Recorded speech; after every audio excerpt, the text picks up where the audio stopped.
जिंतूर तालुक्यातील बोरीपासून अवघ्या 2 किलोमीटर अंतरावर असलेल्या जीटीसी कॉलेज मुंडा या ठिकाणी आज मेघना दिदी साकोरे बोर्डीकर यांच्या वतीने गृहउपयोगी भांडे वाटप कार्यक्रमाचे आयोजन करण्यात आले। कार्यक्रमाचे अध्यक्षस्थान भाजप तालुका अध्यक्ष गोविंद थिटे यांनी भूषवले। त्यांच्या हस्ते शेकडो महिला आणि पुरुषांना स्वयंपाकघरातील गृहउपयोगी भांडे किट वाटप करण्यात आले। या भांडे वाटप कार्यक्रमात सहभागी झालेल्या महिला व पुरुषांच्या चेहऱ्यावर समाधान आणि आनंदाचं हास्य झळकत होतं। अनेक लाभार्थ्यांनी भाजप कार्यकर्त्यांचे आभार मानत अशा योजना सर्वसामान्यांच्या घरापर्यंत पोहोचतात म्हणूनच भाजपचा जनाधार वाढतोय अशी प्रतिक्रिया दिली। या कार्यक्रमात बोलताना गोविंद थिटे म्हणाले, विरोधकांना भाजपची लोकसेवा खटकते। ते म्हणतात की आम्ही फालतू लोकांना भांडे किट देतो, पण आम्हाला टीका नको, आम्हाला जनतेची सेवा हवी आहे। विरोधक बोलत राहतील पण आम्ही काम करत राहणार आहोत। जनतेसाठी काम करणं हाच आमचा धर्म आहे। त्यांच्या या वक्तव्यावर कार्यकर्त्यांनी जोरदार टाळ्यांचा कडकडाट केला। कार्यक्रमात सरपंच, उपसरपंच, भाजपचे पदाधिकारी, कार्यकर्ते तसेच मोठ्या संख्येने महिला व पुरुष उपस्थित होते।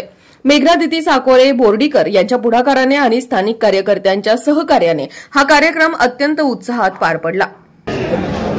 महाराष्ट्राच्या कणखर नेत्या, महाराष्ट्राच्या राज्यमंत्री माननीय मेघना दिदी बोर्डीकर यांच्या मार्गदर्शनाखाली व रामप्रसादजी बोर्डीकर यांच्या नेतृत्वामध्ये आज मागील काळामध्ये जे काही आपले लेबर कार्ड धारक असतील, ज्यांनी थंब दिलेले आहेत, आज त्यांच्या संसारोपयोगी साहित्याचं वाटप आज दिनांक 11 रोजी मुंडा येथे वाटप करण्यात येत आहे। काही लोकांनी यामध्ये मिठाचा खडा टाकण्याचा प्रयत्न केला।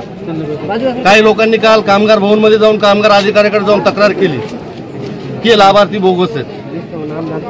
हे लाभार्थी जर बोगस असते त्यांच्या नोंदी कशा झाल्या असत्या? त्या कामगार अधिकाऱ्यांनी या नोंदी काही कोणी घरी बसून केलेल्या नाहीत।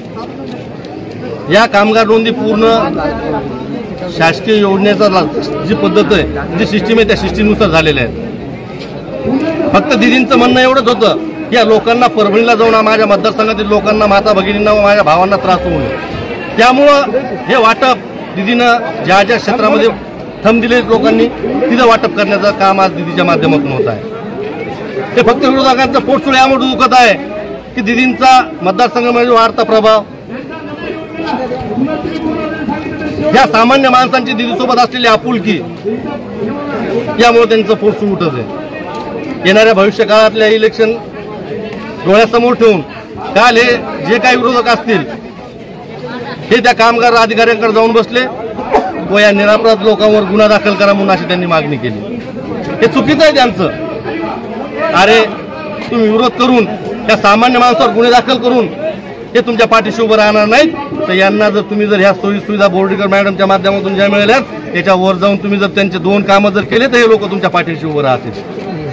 तरी माझी त्यांना कळकळीची विनंती आहे,